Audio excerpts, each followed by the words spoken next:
Vijay Joshi, good morning. Thank you for joining us. What is your sense? Should minority shareholders tender their shares in Fortis at 155, or someone who's patient should be actually resisting this offer, because the face of Fortis in 2-3 years could change dramatically and it will be much more valuable franchise?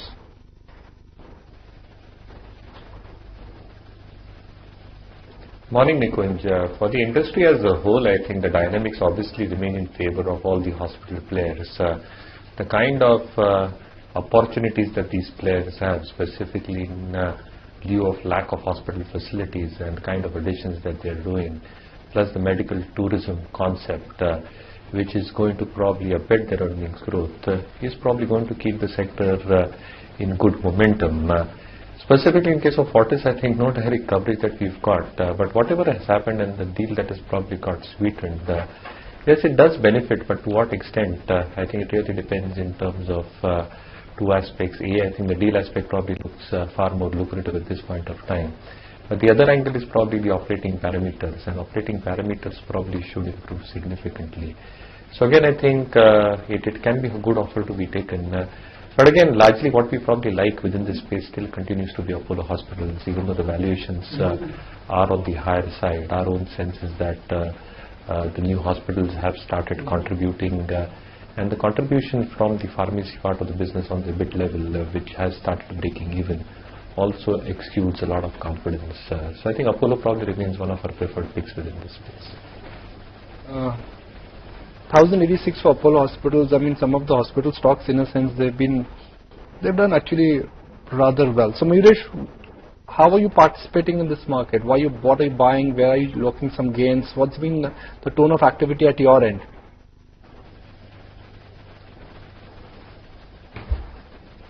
So Nikunj, a large element in terms of our perception in terms of market movement depends on two factors. I think the crude movement that you're probably seeing spiking up is obviously going to push up both the yield movement and again I think the CPI inflation.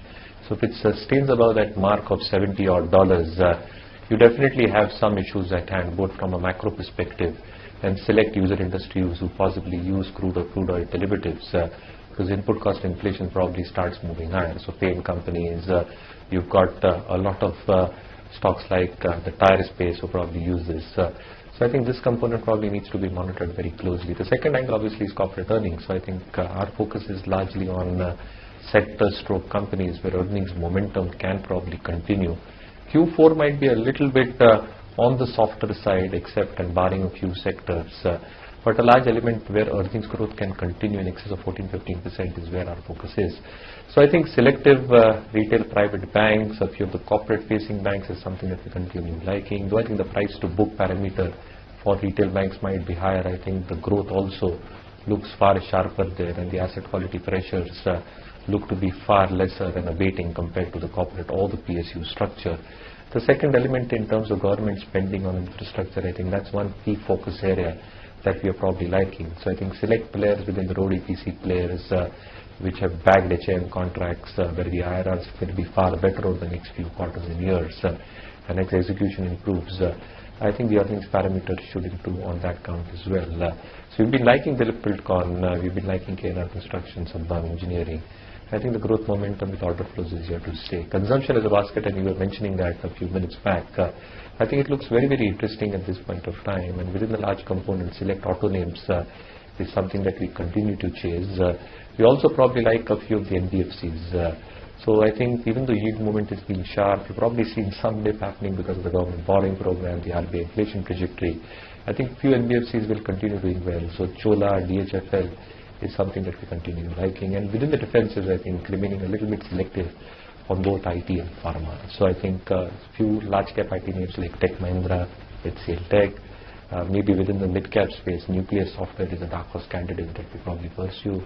And pharma very, very selective in terms of which two companies can deliver. So I think Ipca Labs and Alchem Labs is something that we continue to like. Right.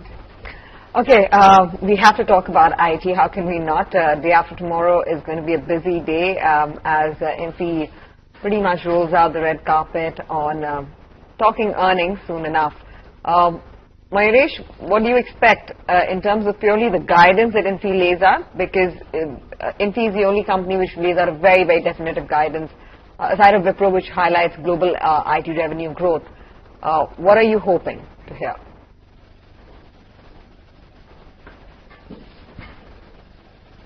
So morning, Tanveer. I think the hope is probably what it has probably delivered over the last few quarters. So I think a higher single-digit total revenue growth is something to be watched out for.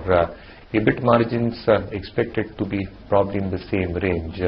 So to that extent, I think the management commentary, specifically in terms of revival within the BFSI space, is going to be very, very critical for companies like Infosys and TCS, because almost 30-32% of the revenues come from this segment and is a major revenue driver for these companies. Now, with the kind of digital transformational deals that they have probably done in the past and the kind of digital investments that they've probably put into all these businesses, along with utilization levels remaining far more stable, and the benefit of cross currencies probably aiding their EBIT margins this time around, I think any positive commentary surrounding the BFSI space and the order momentum outlook is probably going to give some amount of momentum to the sector as a whole.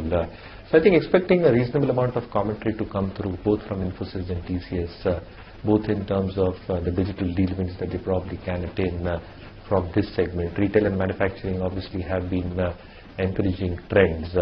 Cognizant probably in their con call last time round has given an indication of some turnaround and green shoots being seen.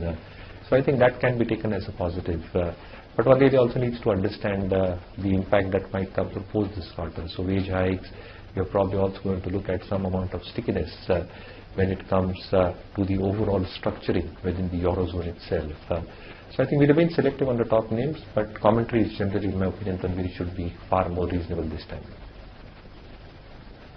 In focus. Absolutely. Mayuresh, do you believe that there's value on the table now that there have been management changes at Axis and there is talk of perhaps ICICI Bank being next in the pipeline? Do you think that these stocks now are worth a buy?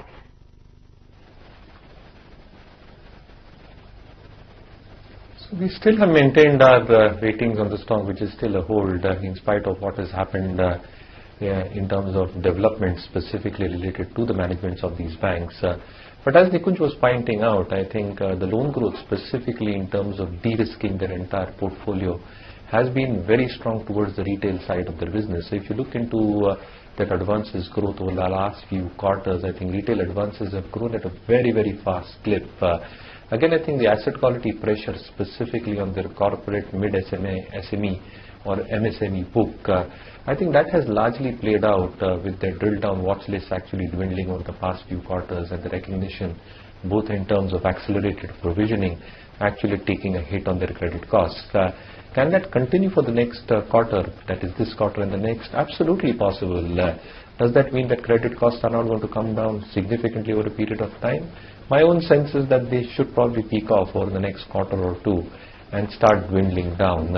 The third aspect in terms of core valuations, I think if you look at their banking valuations except their subsidiaries, I think they're trading at very, very reasonable down. The third aspect in terms of core valuations, I think if you look at their banking valuations except their subsidiaries, I think they're trading at very, very reasonable valuations. So as credit growth picks up in the system more meaningfully and because of their strong capital adequacy, I think the balance sheet expansion can re-rate these stocks in terms of ROEs and ROEs. So yes, I think the whole rating probably continues from our side for both these corporate facing banks. Okay, just for Mayuresh, if you have to pick one commodity stock for next 1 year out of the current offering of ferrous, non-ferrous and even other metals, which is that one commodity stock you will buy, and a one line on it, why?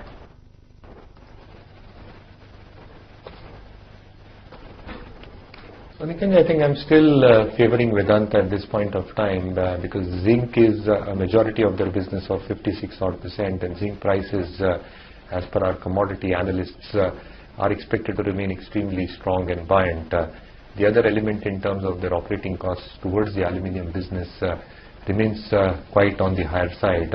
But a large element of these costs actually starting to come down over the next few quarters is where my belief is. And if there is any scope in terms of captive mining that comes through, that reduces the cost of borrowing for this sort of a business even more. The oil and gas business probably is at an optimum level in terms of the cost of production, and though the PSC with the government is still on, my own sense is that the oil and gas business also has far stronger dynamics going ahead. Very, very strong balance sheet, significant dividend yield, and earnings trajectory expected to remain buoyant.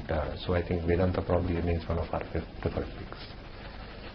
Mayuresh, do you believe that when the uncertainties are done with, we know for sure that there is going to be a management change at Axis come December, would you say that Axis is better poised or not quite? Would you still say that, perhaps the weight is heavy when it comes to ICICI Bank once the uncertainties would be over?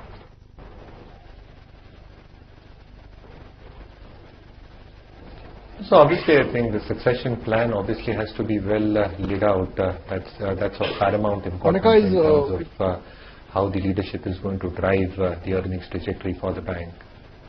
The second element obviously is the kind of asset quality issues that the bank has faced in the past and the kind of exposures that it had specifically towards power, MSMEs, SMEs.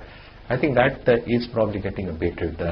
So the third element probably then becomes how best and judiciously that they use their capital adequacy in fueling balance sheet growth, and that has been very, very obvious in terms of the retail advances as I was mentioning. And it's not just for Axis. Even if you look at ICICI Bank's component of retail advances, they have grown at a very, very fast clip. The fourth angle obviously in terms of comparative valuations, a little bit on the higher side on the price to adjusted book FY20. But largely I think the stock should do well in terms of both a constructive management change that happens and operating parameters changing for the better. Under pressure. Mayuresh, the oil and gas space, with oil on the boil, not too hot, but is getting there. Do you think that one would be looking at the oil and gas space once again? ONGC, of course, seems to be an opportunity whenever oil prices go up for a direct correlation there. But oil marketing companies, in lieu of whether or not they can pass on the burden to the end consumer, there might be some concern and some caution.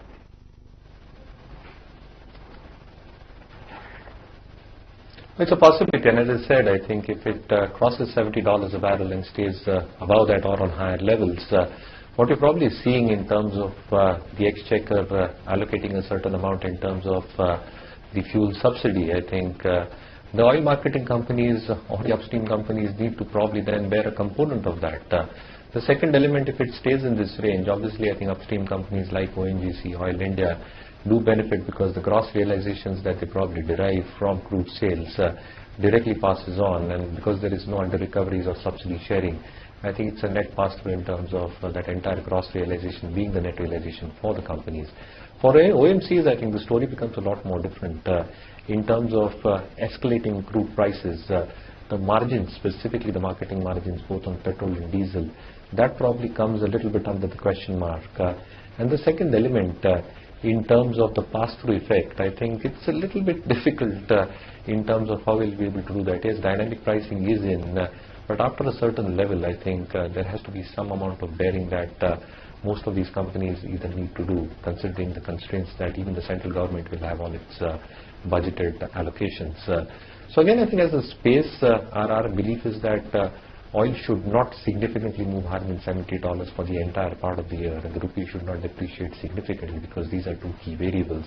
And having said that, I think the kind of cash flows that they can generate, if one presumes oil between $60, $68, I think can be quite significant to fuel their expansion and protect the refining margins. So somewhere down the line, my own belief is any significant decline onto a stock like IOC probably becomes our preferred pick because of the diversified model, both in pipelines, downstream petchem projects, and even the refining part of the business with the Paradip operations running at full throttle. I need to mark some